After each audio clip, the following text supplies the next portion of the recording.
Awali ya yote tunamshukuru Mungu mpaka hapa ambapo tulipofikia kwa muda huu.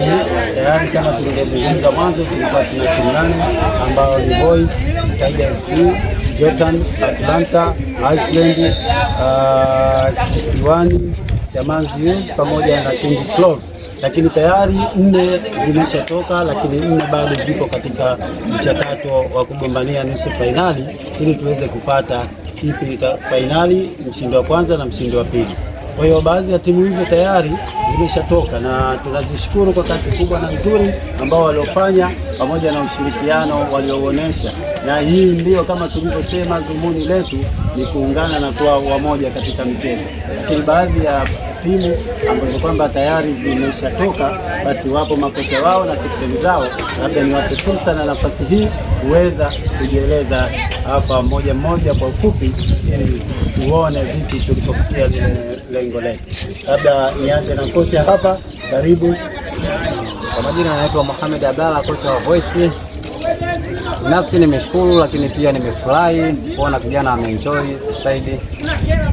Japokuwa nimetoka mapema, lakini nasema kwamba namshukuru Mungu, lakini pia na wasapoti wale ambao wanaendelea kuendeleza bonanza hii, kuangalia kwenye kinyang'anyiro cha mwisho mshindi atakayepatikana. Nishukuru na pia nirudishe kwa mwenzangu hapa. Tunashukuru sana, lakini pia yupo kocha wa pili, atajielezea yeye mwenyewe. Karibu kocha. Okay, asante. Mimi kwa majina naitwa Mataula Mihange Mbegu, ni kocha wa Msufini Academy.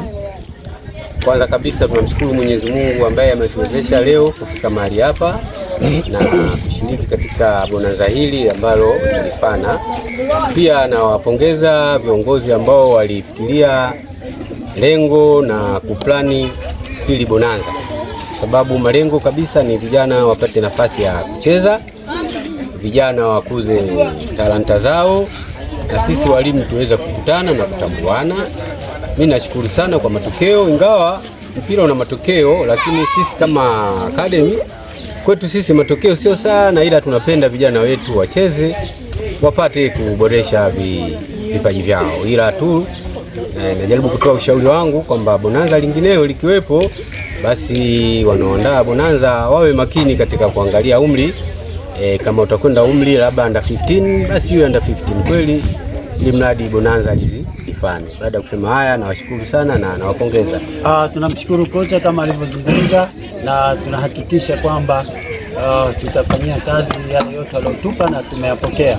Lakini pia yupo kocha mwingine ataweza kujitambulisha yeye mwenyewe na kuweza kumsikia anavyosema.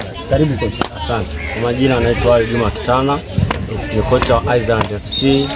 Awali ya yote napenda kumshukuru Mwenyezi Mungu, tumeanza salama na tumemaliza salama, inshallah kwa uwezo wa Mwenyezi Mungu. Mimi binafsi yangu napenda kutoa shukrani kwa kiongozi wa bonanza. Maandalizi yalikuwa mazuri, lakini ndio hivyo, haikuwa nafasi yetu.